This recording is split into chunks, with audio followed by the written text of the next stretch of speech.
आदमी है या कोई जानवर मुझे नहीं पता, अश्वत्थामा मारा गया। ये शब्द जरूर कह, इतना कहवाना था। अगले दिन का युद्ध हुआ और युद्ध में एक शब्द कहा, अश्वत्थामा मारा गया। अब जो ये कह रहे थे कि नर या कुंजरा, तो इतने में तो ढोल ढपड़े ऐसे बजे कि वो किसी को सुनाई ही नहीं दिया। हाथी मरा या कोई आदमी मरा, वो शब्द किसी को सुनाई नहीं दिया। द्रोणाचार्य का पता लग गया कि द्रोणाचार्य के शस्त्र गिर गए।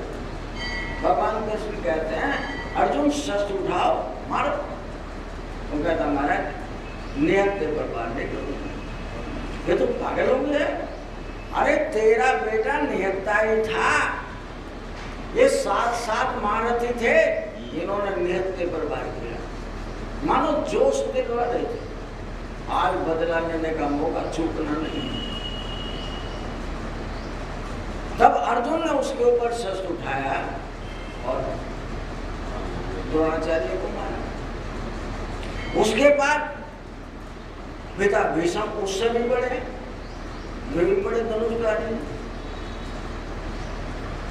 अब कौरवों की स्त्रियां हों, अब वे सारी की सारी अपने कपड़े उतार के, अपने बाल बखेर के, और जो विधवा हो गई थी अपने वेश बना कर पहुंच गई रोटी की लगती दुर्योधन के पास। दुर्योधन से कह रही है, तुम्हें ऐसा अच्छा लगेगा, हम सारे कौरव मारे जाएंगे और तुम्हारे घर में जवान विधवा बैठी रहेंगी, तुम देखकर बड़े खुशी होंगे। तुम्हारे पूर्वजों को वंश संकर होंगे संतान, वे पूर्वज जल विग्रहण नहीं करने के हैं, नहीं तो युद्ध को बंद कर दो इसे। दुर्योधन कहता है, जो बात तुम मेरे से कह रही हो वो बात जाकर तुम पिता भीष्म से कहो। युद्ध उनके हाथ में है। वो पिता भीष्म के पास अपना फैल पकड़ कर वहां चली गई। पिता भीष्म ने देखा कि ये तो सारी की सारी आज बैरुकिया बनकर, उन्हें दया आ गई, रो रही थी, बिलख रही थी, हमारा क्या हो। मानो पिता भीष्म कह रहे हैं, मैं एक पांडव को रोज मारूंगा, ये भी निर्णय कर दे। अब यहाँ निर्णय किया, एक पांडव को रोज मारूंगा। उधर स्थिति बनती है, भगवान कृष्ण ने कहा, मैं तो अधर्म को मिटाने के लिए बात कर रहा था, इन्होंने तो लीला दूसरी शुरू कर दी। पांडव मर जाएंगे तो फिर न्याय कहाँ होगा। तो भगवान कृष्ण रात को उठकर द्रौपदी के पास जा रहे हैं। द्रौपदी चल मेरे साथ। वो कहती है, आधी रात्रि का टाइम में कहा जाऊं, ये चलना पड़ेगा हमें। द्रौपदी मना करती। द्रौपदी कह रही है, जब मैंने तुम्हें बुलाया तुम कितनी देर में पहुंचे, मेरे कपड़े उतर चुके थे। भगवान कृष्ण कहते हैं, तुमने सबसे बाद में मुझे याद किया। पहले तुम्हें अपने भीम पर भरोसा था, फिर तुम्हें द्रोणाचार्य पर भरोसा था जब कपड़े उतर रहे थे, पिता भीष्म पर भरोसा था, अंधे धृतराष्ट्र पर भी भरोसा था। जब तुम्हारे सारे सहारे छूट गए तब तुमने मुझे याद किया। और द्रौपदी में पहुंचा था, ऐसा नहीं। तुम मुझसे मत बताओ, मैं ही बतला देता हूं। मानो भगवान कृष्ण के साथ हुए, रात की आधी रात्रि का टाइम, और पिता भीष्म के डेरे में पहुंच गए। और डेरे में जा करके भगवान कृष्ण कहते, मैं यहाँ खड़ा हूँ, जब तक तुझे आशीर्वाद ना दे दें सौभाग्यवती का, तब तक वहां से सिर नहीं उठाना, उनके चरणों में सिर जाकर रख देना। अब द्रौपदी जाए और उनके चरणों पर सिर रख दे।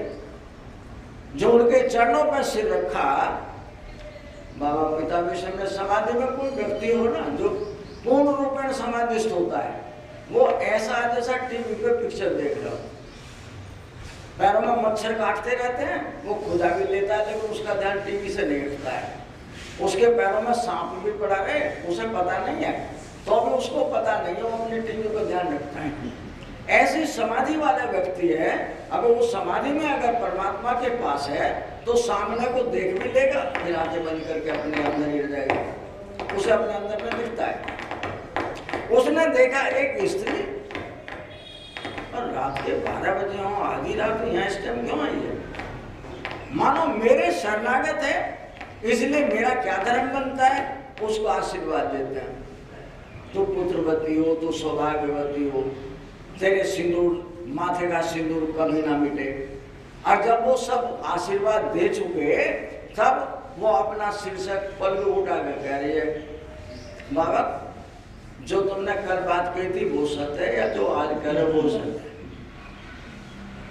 तुम तो सत्यवृत्ति हो। तुमने कल शपथ खाई थी एक पांडव को रोज मारूंगा, अब मैं पुत्रवती और सौभाग्यवती कहां से रहूंगी, मुझे बता दो। मानो वो कहते हैं, तू मुझे एक बात बता दे, तुझे यहाँ लाने वाला कौन है? कि मेरी सहेली लाई। तो अपनी सहेली को तो दरवाजे पर खड़ी है।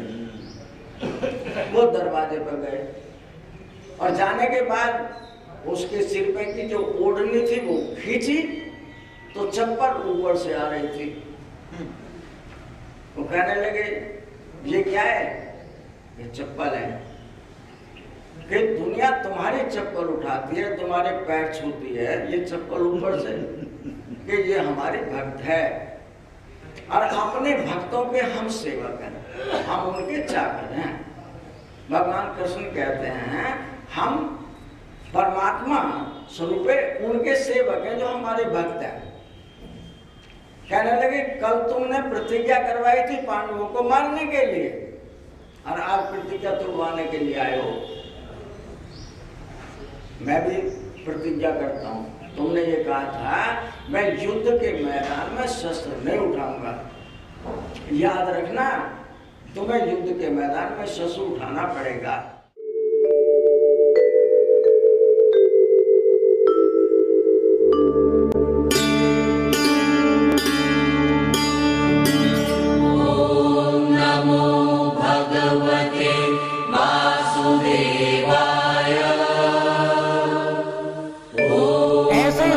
तत्व को जानने वाला है वो कहता है संसार पूरा हो गया, जीने की कला तो भाई। ओम नमो भगवते वासुदेवाय।